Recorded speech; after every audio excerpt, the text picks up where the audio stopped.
இது தொடர்பான மேலும் விவரங்களை தருவதற்காக செய்தியாளர் கிருஷ்ணமூர்த்தி இணைப்பில் இருக்கிறார். கிருஷ்ணமூர்த்தி வணக்கம். கொளத்தூர் தொகுதியில் தாவேக வேட்பாளர் வெற்றியை எதிர்த்து மு.க. ஸ்டாலின் தொடர்ந்த வழக்கில் விசாரணை திங்கள் அன்று நடைபெறும் என்று தெரிவிக்கப்பட்டிருக்கிறது. மேலும் விவரங்கள் என்ன? நடந்து முடிந்த தமிழக சட்டமன்ற தேர்தலில் கொளத்தூர் தொகுதியில் தாவேக வேட்பாளர் வி.எஸ். பாபு வெற்றி பெற்றதாக அறிவிக்கப்பட்டிருந்தார்.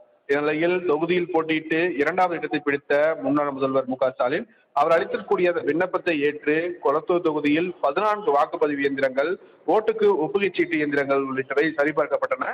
அப்போது முறைகேடுகள் நடந்ததாக கூறி முன்னாள் முதல்வரும் திமுக தலைவருமான மு.க. ஸ்டாலின் தரப்பில் சென்னை உயர்நீதிமன்றத்தில் மனு ஒன்று தாக்கல் செய்யப்பட்டிருக்கிறது. அந்த மனுவில் சரிபார்ப்புக்கு எடுக்கப்பட்ட சில வாக்குப்பதிவு இயந்திரங்கள் திடீரென கோளாறாகி நின்றுவிட்டன எனவும் 6 வாக்குச்சாவடிகளில் வாக்குப்பதிவு இயந்திரங்கள் மற்றும் ஓட்டுக்கு ஒப்புகை சீட்டு இயந்திரங்களான விவிபேடுகளை ஒப்பிட்டு பார்த்ததில் பல்வேறு முறைகேடுகள் கண்டறியப்பட்டுள்ளதாக அந்த மனுவில் தெரிவிக்கப்பட்டது.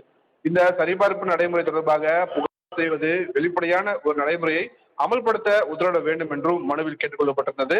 முறைகேடுகள் நடந்துள்ளதால் அனைத்து வாக்குப்பதிவு இயந்திரங்கள் மற்றும் விவிபேடுகளை சரிபார்க்க உத்தரவிட வேண்டும் எனவும், தாவேக எம்எல்ஏ வி.எஸ். பாபு வெற்றி பெற்றதை செல்லாது என்று அறிவிக்க வேண்டும், தன்னை வெற்றி பெற்றவராக அறிவிக்க வேண்டும் என்றும் மனுவில் கேட்டுக்கொள்ளப்பட்டது.